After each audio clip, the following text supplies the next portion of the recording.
This is the Real English Conversations podcast, where you'll find the lessons and advice you need to be able to confidently use your English in the real world.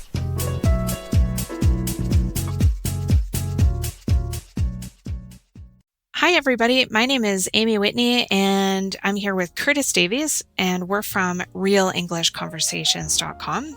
And today we have a fun conversation where we're going to be talking about cabin getaways and some of our favorite trips and the most unique cabins that we've stayed at. So, Curtis, why are cabin getaways something that we look forward to, and what do you enjoy about them?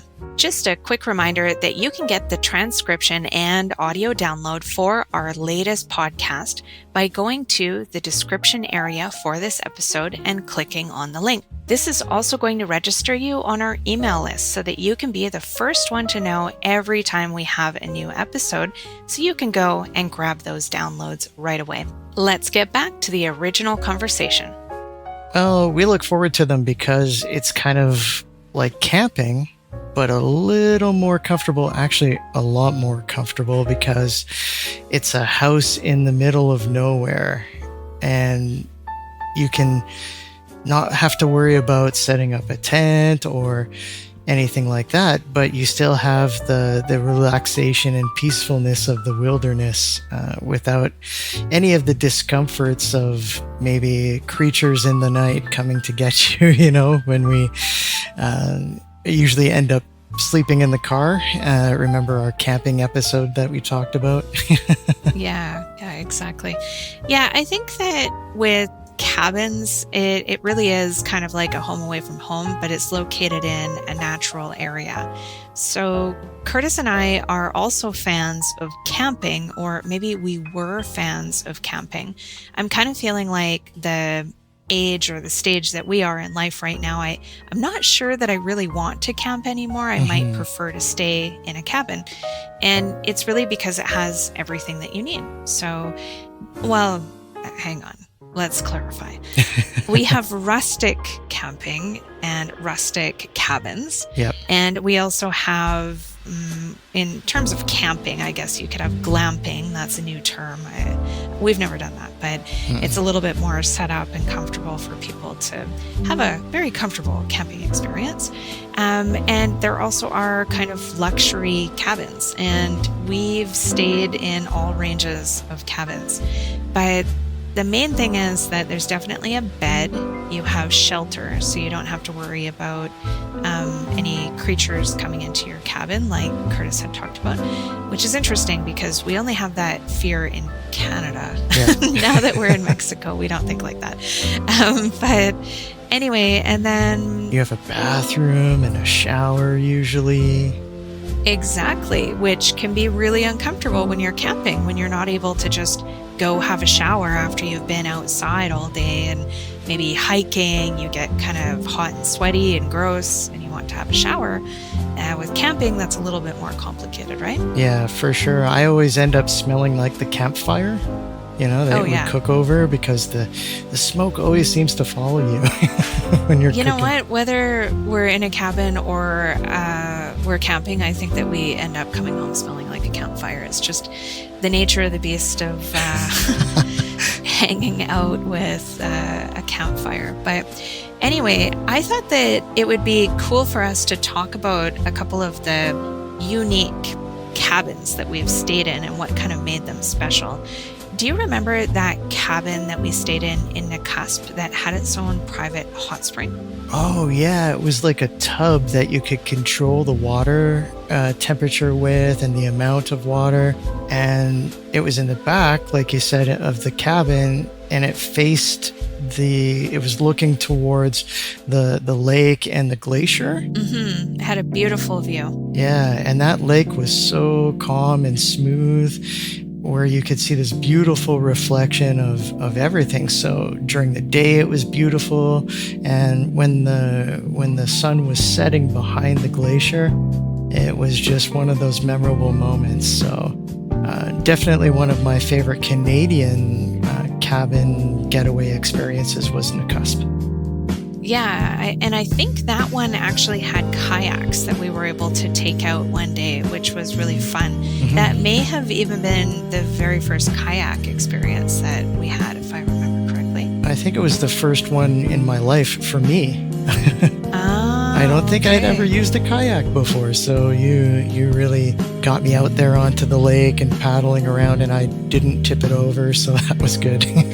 That's important because that water was cold in that lake. And I can't swim. And do you remember, speaking of kayaks, actually, this is kind of a thing, and maybe that's where it came from, because I was thinking about the cabin trip that we did, which was probably the most rustic cabin trip, which was going to a little place, a little lake in the middle of nowhere called Esperon Lake. And honestly, if you want to get out in the middle of nowhere, this was it. Yep. And what did we have to do in order to get to that lake? Do you remember? We borrowed our friend Kurt, his truck. He had a really old, beat up kind of beater of a truck. So yeah, we called him a beater.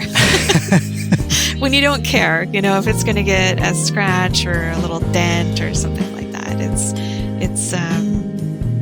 it's been around the block, we could say. And in a little bit of rough shape, and it was, and good thing for that, because that narrow trail, I see the dirt road in my head right now, like replaying the movie back in my mind.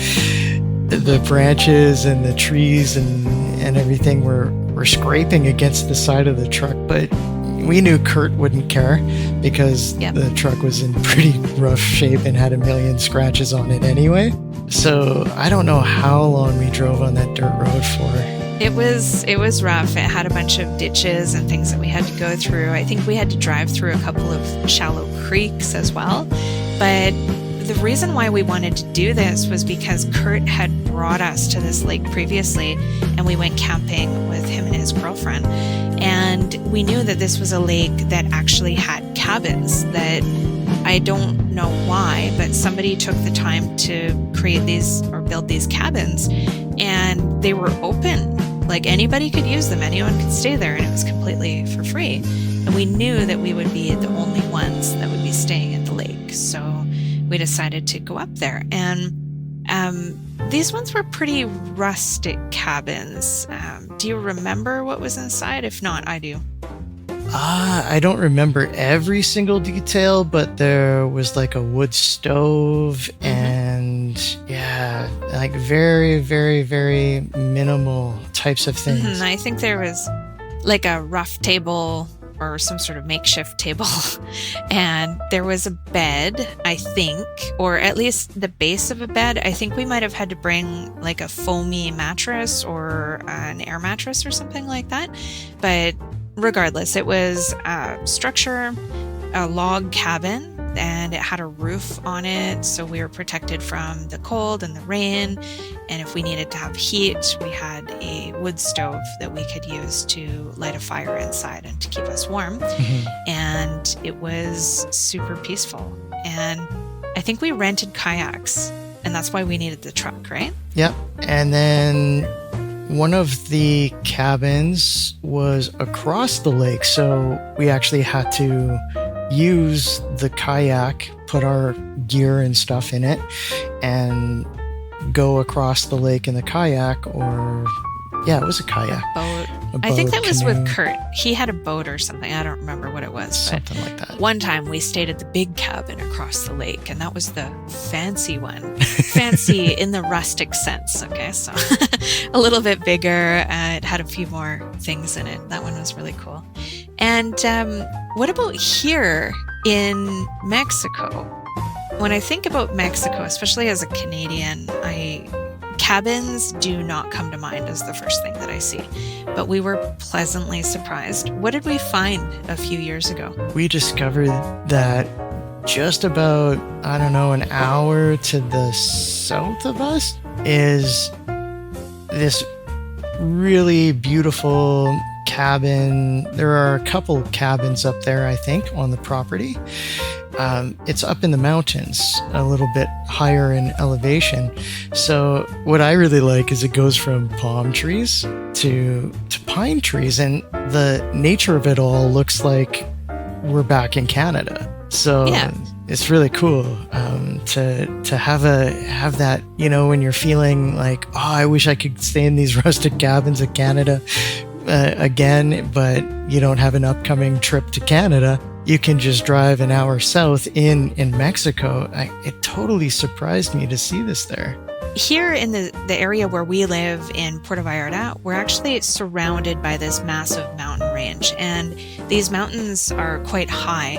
So we're able to drive up into the mountains, and literally 45 minutes from Puerto Vallarta, we're able to go from this tropical beach area that is, really hot, especially in the summer, up into the mountains, into a new area that has totally different vegetation. It has pine trees, and pine trees are really kind of an iconic symbol or something that we think of with camping in Canada, right? So when we're there and we look around, we're like, man, we could pretty much be in Canada right now. Like we feel like, oh, this is really, really cool. But do you remember the very first time that we went there? Uh-huh. We were so excited about having a campfire. Oh, yeah, because they have a huge fire pit, and we, have all of our stuff that we can cook over the fire like we did in Canada, marshmallows, hot dogs. We even get gourmet sometimes with our food that we cook. We, meaning Amy, goes to the kitchen, cooks something delicious or puts it together. Yeah, the fire pit was one of the most exciting things for me because I know the food's going to be good because of what you put together, but not having one for so long, it had been years. Yeah, and I think that's the thing that we used to, when we were in Canada, we were going camping all the time, or we would go on a cabin getaway. I mean, there were even times that we would just go up, we call it a weenie roast, like a weenie is another name for a hot dog. So, we'd go up and we'd make a fire, basically hang out for a few hours, cook these smokies or hot dogs over the fire and just hang out. So it was something when we moved to Mexico, and you're not really allowed to have fires on the beaches here, at least in, populated areas. I'm sure you could get away with it in the middle of nowhere, but you can't really have fires on the beaches. So there wasn't an opportunity for us to really have a campfire. And when we finally discovered these cabins and they had a campfire, like, I didn't even care what the cabin looked like. I was just so stoked that there was a fire. Take us long to start the fire, did it? No. We didn't even have to start the fire, which actually leads us to the type of cabin that this was. Yeah. So, to our surprise, this is actually a really well-made log cabin. I don't know what type of wood it is, but it's all wood, and they have done it really well. They have a very comfortable king-size bed in there. They have a TV, they have Netflix and whatever else you want to watch. There's an internet connection. And part of the deal is that they collect the wood for you. They come up, they start the fire for you. Like, man, we don't even have to know how to start a fire there. So we aren't able to use our Canadian, fire skills.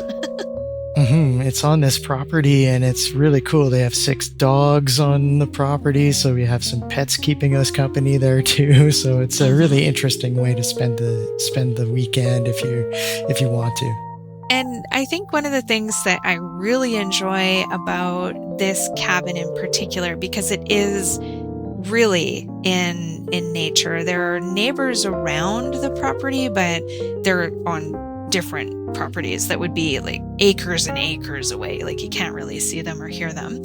But because of that, we get to see some interesting wildlife. Like, do you remember when we saw the parrots? Oh, yeah, the parrots and hummingbirds, squirrels. Fireflies. Oh, yeah, fireflies. That's really cool too. And it's pitch black at night, so the stargazing, that's something that I always love at these cabin experiences too, is just looking up and watching the show of the galaxy of the stars in the universe. So it just adds to it.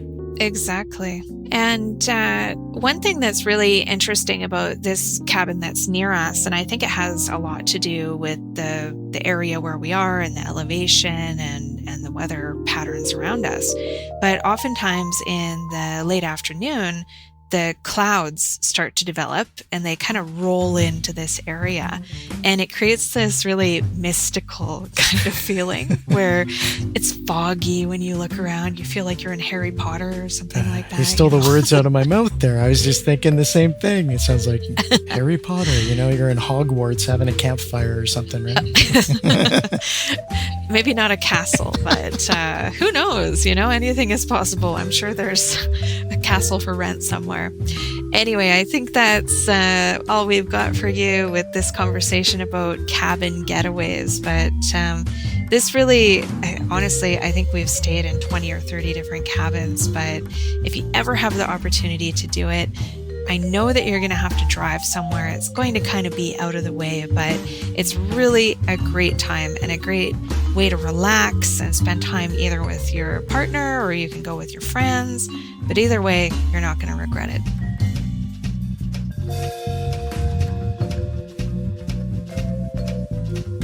That was a great conversation. And as usual, we used a ton of interesting vocabulary and expressions. Of course, these conversations are great for improving your listening skills. But if you are like most of our listeners, you have a job where you work in an English-speaking environment or you are living abroad.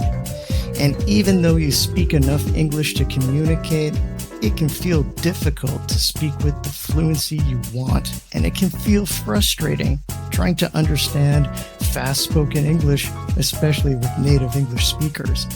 If this is a problem that you're facing, I would love to help you. Every day I work with students just like you to improve their skills and finally speak English easily and with confidence.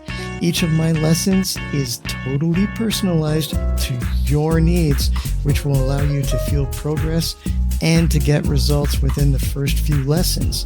If this sounds like something you need and you'd like to get started, you can visit realenglishconversations.com and check out our courses. Or you can click the link in the description area to book a trial lesson with me and get started right away.